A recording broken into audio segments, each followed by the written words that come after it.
On the morning of September 28th, in the year 1213, the serene stone corridors of Pilis Castle in Hungary were shattered by terrifying screams. Within the royal chambers, an indescribably horrific scene unfolded. Queen consort Gertrude of Morania lay in a pool of blood, her body brutally dismembered by swords and daggers. Her limbs had been severed from her torso, and her head, almost completely separated, hung precariously by mere tendons. The woman who, just hours before, had wielded immense power as one of Central Europe's most influential queens, was now nothing more than scattered mortal remains. Her assassins had fled into the surrounding wilderness, but they left behind an unambiguous and chilling message. The era of overt foreign influence in Hungary had met its end in the most brutal way imaginable.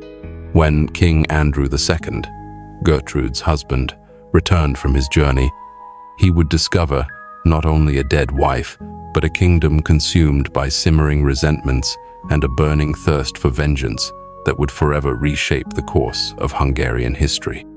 How did a German noblewoman, seemingly destined for a life of prestige, become the most hated woman in Hungary, despised to the point of such a gruesome death? And why did her assassination unleash one of the most cruel and elaborately executed acts of medieval vengeance? To understand this bloody tragedy, we must return to the beginning and uncover the intricate political and personal secrets that culminated in the dismemberment of a queen. Gertrude was born around the year 1185 in the Duchy of Morania, a prosperous region corresponding to parts of modern-day Austria and Slovenia. She was the daughter of Duke Berthold IV of Morania, a powerful figure within the Holy Roman Empire. Growing up in a sophisticated German court, Gertrude received an education befitting her noble status, learning the subtle arts of courtly politics, shrewd diplomacy, and even strategic manipulation from a remarkably young age. She demonstrated a sharp intellect and an ambition that impressed even the most seasoned statesmen of her time. Her beauty was widely celebrated.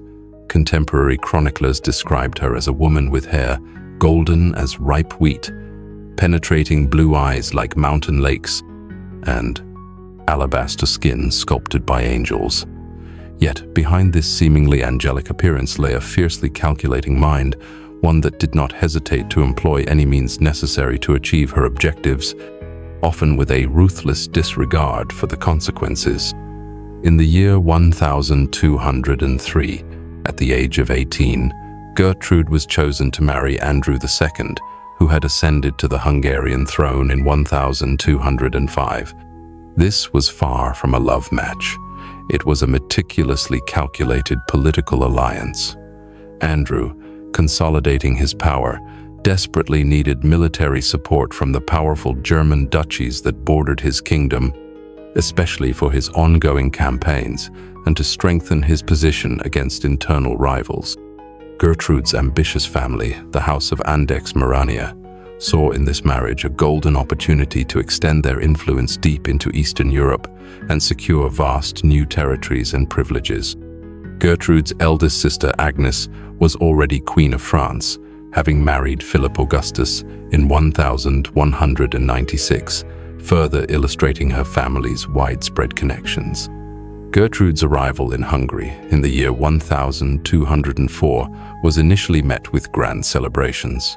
The Hungarian populace and many nobles welcomed their new queen. She was young, beautiful, and brought the promise of a powerful German alliance that would undoubtedly strengthen the kingdom's standing against external threats. The coronation ceremony was a dazzling spectacle, drawing nobles from all corners of Central Europe to Székesfehérvár to witness the union. However, this political honeymoon proved remarkably short-lived. Gertrude swiftly showed her true nature, viewing Hungary as a realm to exploit, not a home. She aggressively meddled in politics, ignoring centuries of Hungarian traditions and laws. Her first major dispute arose when she filled key court, church, and military roles with her German relatives, many of whom didn't speak Hungarian. This blatant favoritism towards foreigners bypassing the proud Hungarian nobility, was seen as a silent, insidious invasion of their homeland. The situation steadily worsened as Gertrude began to exert undue influence over King Andrew's decisions. The monarch, initially infatuated with his beautiful young wife, gradually ceded increasing power to her. Gertrude began actively participating in royal council meetings, a role traditionally unheard of for a queen, directly influencing military appointments, interfering in foreign policy, and even adjudicating legal disputes. For the Hungarian nobles, this represented an unacceptable violation of the kingdom's established traditions and an alarming erosion of their own authority. The breaking point came when Gertrude openly and consistently favored German interests over Hungarian ones. She persuaded Andrew to grant vast commercial privileges and tax exemptions to German merchants, often at the expense of Hungarian traders. She also reduced taxes on Germanic imports and, most gallingly, convinced the king to cede disputed border territories in favor of her relatives in Merania. For the Hungarians, it became devastatingly clear that their queen held no true loyalty to her new kingdom. Her allegiance lay solely with her powerful German family. The breaking point arrived in 1212, when Gertrude persuaded King Andrew to join the Fifth Crusade. She seized this as a chance to escape noble pressure and gain prestige. During Andrew's absence, Gertrude became regent, ruling with an iron fist from 1212 to 1213. Free from restraint, she implemented policies solely benefiting her German allies, increasing taxes, granting land to German immigrants, and appointing her German brother, Egbert, as supreme military commander. However, Gertrude's ambition blinded her to the deep resentment brewing among the Hungarian nobility. Led by Bankban, the respected Palatine of Hungary, they secretly organized. They viewed Gertrude's regency as an existential threat to Hungarian identity and law.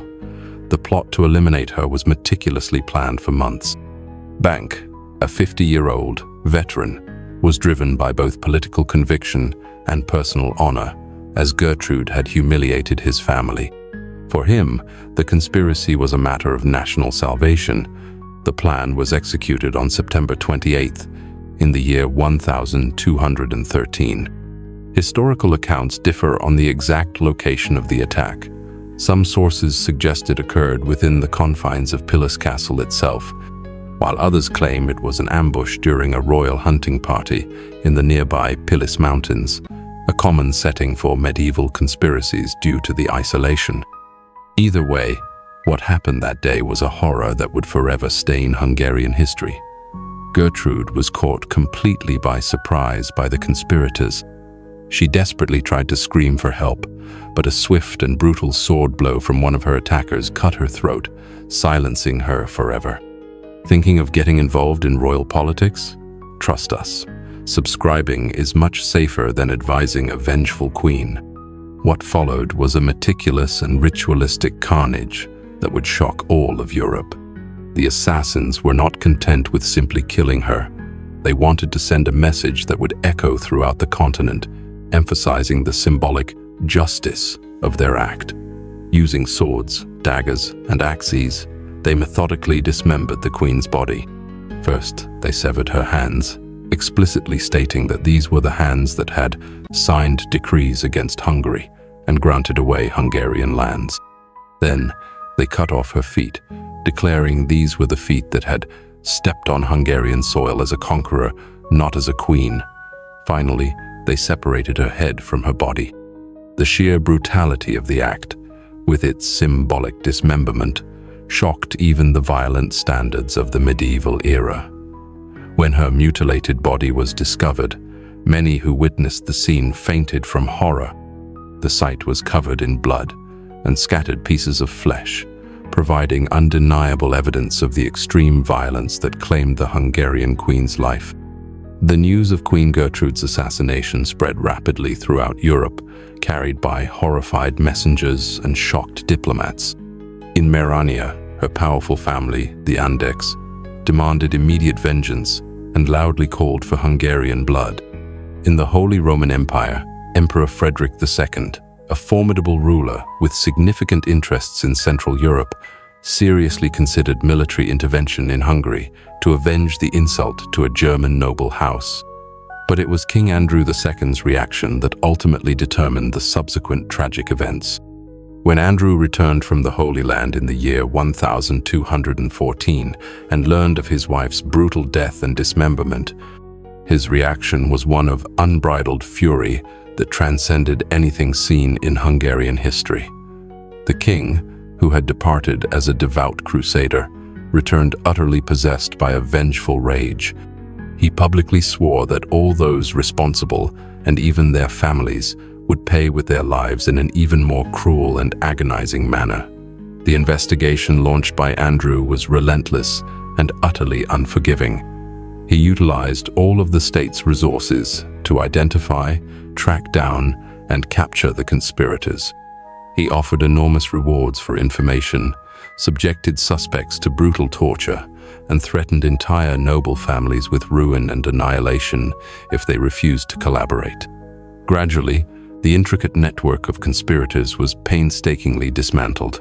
Bankban, realizing his capture was inevitable and his position hopeless, attempted a desperate flight to Poland. However, Andrew had wisely assigned loyal knights to watch all major borders and river crossings.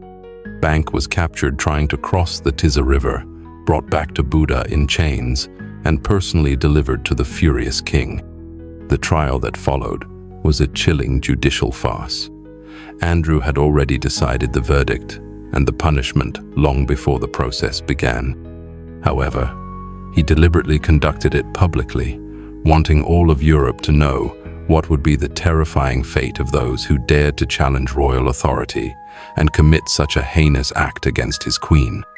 The execution was scheduled for May 1st, in the year 1215, in Buda's bustling main square, with mandatory attendance by all Hungarian nobility. The chosen method was impaling, one of the most cruelly prolonged and agonizing forms of medieval death, reserved for the most heinous crimes. It involved inserting a sharpened stake into the victim's body, usually through the anus or a major orifice, and slowly driving it through the internal organs until the tip emerged through the mouth or shoulder. The process was agonizingly slow and could last for hours, even days, ensuring maximum suffering. The execution of Bankban was a public spectacle in Buda's main square, ordered by King Andrew to intimidate the Hungarian nobility. Despite torture and his age of over 50, Bank faced his gruesome death by impalement, which lasted almost 4 hours, with unwavering dignity. King Andrew watched emotionlessly, his cold resolve a testament to his thirst for vengeance. Andrew's retribution was far-reaching.